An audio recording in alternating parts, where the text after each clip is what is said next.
Hi, and welcome to Season 2 of That's Ruddy Mysterious, a podcast of short tales about true mysteries. What created the Potomsky Crater? Who was involved in the 1963 Great Train Robbery? I'm not going to solve those mysteries, but they'll be interesting to learn about. I'm your host, Kelly with an I. Transcripts and references for all episodes can be found at that'sruddymysterious.wordpress.com. No apostrophe and no exclamation point.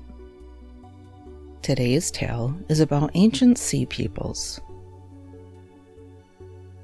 Ramses III wrote of the ancient sea peoples. No land could stand before their arms. From Hatti, Kode, Carchemish, Arzawa, and Alatia on, being cut off, destroyed at one time. In Canaan, the king wrote of enemies who had done evil things in my country. Egyptian records tell of invaders who came from the sea in their warships, and none could stand against them. The Bronze Age was a time of prosperity ranging from about 3300 to 1200 BC. Before the collapse of numerous Bronze Age civilizations near the Aegean Sea and Near East, the region had a period of prosperity in the 14th and 13th centuries BC. The great political powers of the time were the Egyptians, Hittites, Mitanni, and Babylonians. They enjoyed good diplomatic relationships and trade. However, they fought with each other over the areas of current-day Palestine, northern Syria, and the Levantine coast. Egypt was considered to be the leading nation. The one-sided evidence we have of the ancient sea peoples comes mostly from Egyptian texts and illustrations, as well as from Hittite sources and archaeological data. The term sea peoples actually refers to at least 9 different groups. In the 12th century, Bronze Age civilizations began to fall. The sea peoples helped trigger the collapse of these Bronze Age civilizations. At one time, they were considered the primary cause. The collapse of these civilizations sent the world into the Dark Ages. The civilizations that collapsed entirely were the Hittite Empire, Mycenaean kingdoms, and Amorite states. Civilizations in Egypt and Assyria were not left unscathed. It's believed the Sea Peoples helped lead to these collapses. The Sea Peoples were mysterious, violent societies that raided kingdoms across the Mediterranean. The term was first used in 1881 CE by Gaston Maspero, a French Egyptologist, but the history goes back much further. No one knows who the Sea Peoples were or where they came from. Ancient accounts say from the sea or from islands. Sometimes the Sea Peoples were allies, at other times they were mercenaries, and most often they were enemies. Sometimes the Sea Peoples were described as migrants instead of soldiers.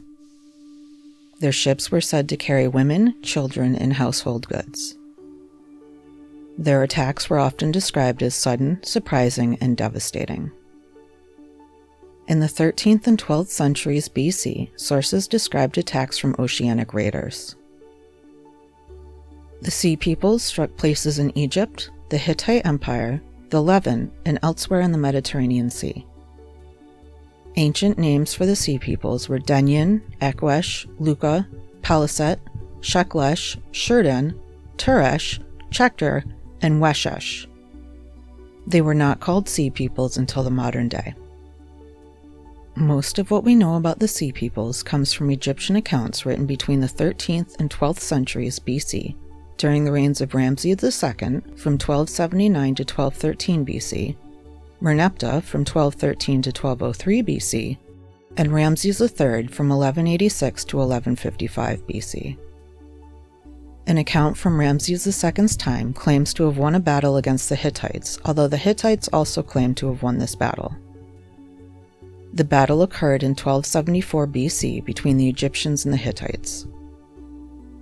The Sea Peoples are described as both Hittite allies and Egyptian mercenaries.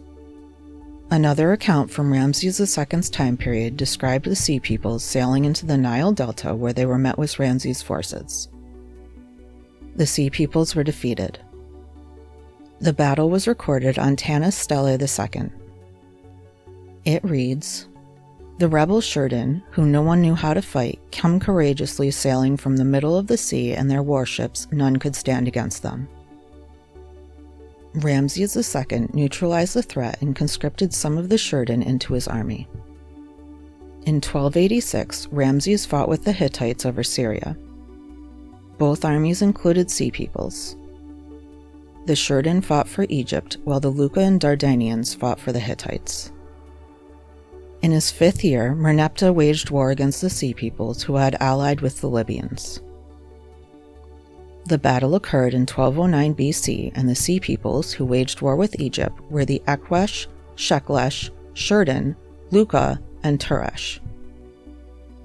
The Egyptians described them as coming from the seas to the north. Merneptah's army was able to defeat them. The account of this battle is written on the walls of the Temple of Karnak and the funerary temple at Thebes. Despite saying everyone who travels has been subdued by the king of Upper and Lower Egypt, the sea peoples continued to bother Merneptah's successor, Ramses III. An account from Ramses III's time describes a battle at Zios in 1178 BC.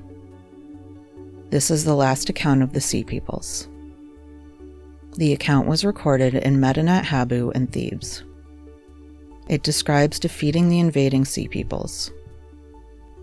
After this account, the sea peoples disappear from the records.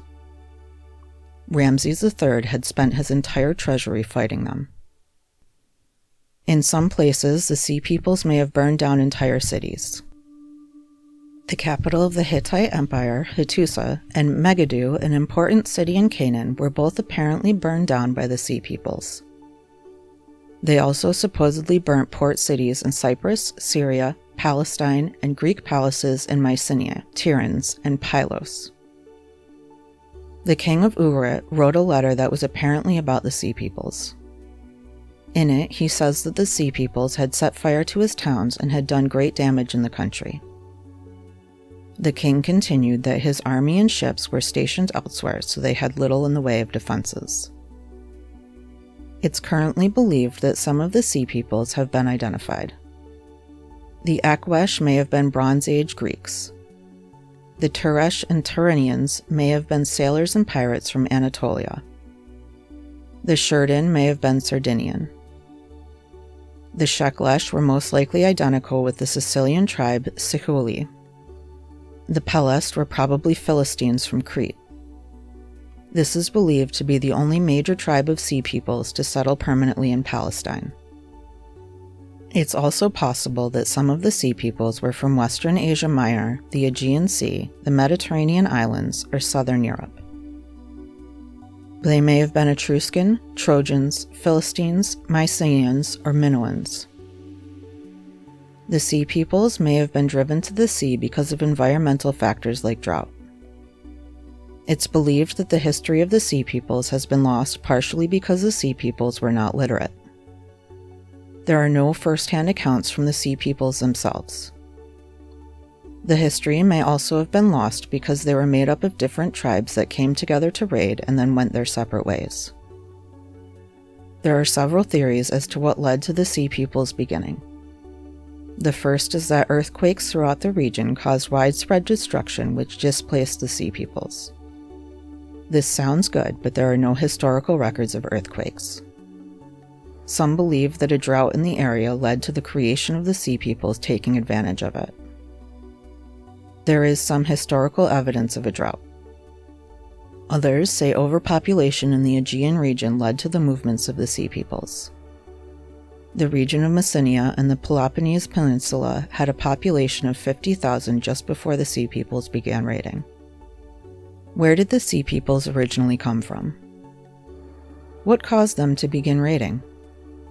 What do you think?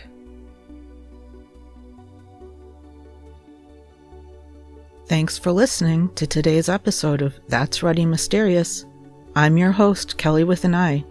If you enjoyed this episode, leave a review and follow That's Ruddy Mysterious to be updated about new episodes. Tune in next Tuesday for another thought-provoking tale.